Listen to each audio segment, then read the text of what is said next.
let's step up the game a little bit here. Number 2 on the list was Van Halen's For Unlawful Carnal Knowledge.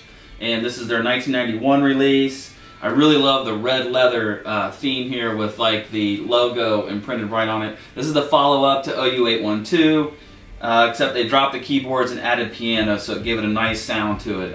Bob Rock produced the Cult album, but this one they got back together with Ted Templeman, I believe. Forgot to mention about that, the Cult about Bob Rock, but you guys probably already knew that. This is a really clean copy. I think this might be a club copy, but there's no UPC code. Not sure, but it's an original US press. I imagine the value is anywhere from $60 to probably $100 sealed. I've seen it, and I've even seen it sell for over $100. Sealed, US press. Pound Cake was the one that got radio play on this. And also, of course, Right Now for the Right Now tour. This is the first and only time I got to see Van Halen live, Van Hagar, if you will. And I got to see him in 1993. They came here to what we call Legend Valley or Buckeye Lake. And Vince Neil had split off from Motley Crue at the time and had opened for Van Halen. And it was my wife's first concert. So a lot of memories tied to this. It's a great time. 1991, I was a freshman. 93, junior. So good time right there. High school years, going to concerts and hanging out with friends. So this album means a lot to me, even though it may not get the best of reviews. One of the other notable songs on here is 316, and this is an acoustic piece from Eddie Van Halen, who's just amazing live. I remember it to this day, bits and pieces from the concert very vividly.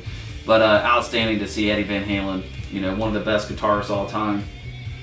But I remember some of these tracks kind of skipped through pretty quick. It had a ton of riffs on all these tracks. But the album as a whole, probably not a favorite of mine. But Pound Cake, Right Now, and then 316, and I think there's one more. Is it Run Around maybe? Maybe Judgment Day. There's another song on there that has some great soloing on it. But really cool album.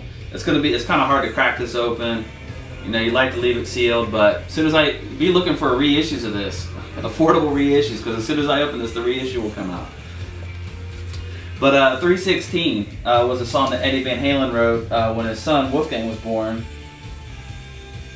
on March 16th. I brushed up on that fact recently. Another cool thing about Wolfgang is he actually plays with Van Halen. I don't know if he's still with him today, but he, gotta find a good spot. But how cool would that be to have your dad be Eddie Van Halen, and not only that, you can play bass guitar for the band as well. So, yeah, Wolfgang was born on March 16th.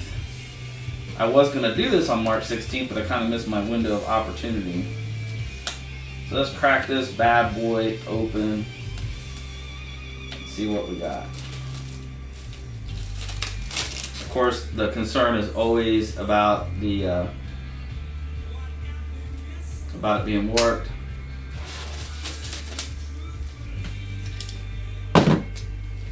Again, the seam was very, very tight. There was no way to really work the knife in there without causing some kind of damage. I mean, this is just a stone cold mint copy. Very clean. There's no corner damage at all. This just looks very clean. Alright, we've looked at the outside enough. It's a cool album cover. Oh, looks like the inner sleeve was bent up all that time inside, but printed inner sleeve. Never seen this before. Looks pretty cool. Little corner crease there, major corner crease on the inner sleeve. And slide this out. Warner Brothers. 90s vinyl, you don't see it too often, do we? It looks pretty good. Again, it looks like the Cult album where it has just a slight warp to it, a little bit of dust there on it, but not much. A very pristine looking copy. There's no ghosting or lines on it at all. It just looks great. So there you go. 2 for 1, Sealed to Revealed episode number 2, cracked open the Cult Sonic Temple, and also Van Halen's For Unlawful Carnal Knowledge. So, put this on the turntable, let's see how it sounds.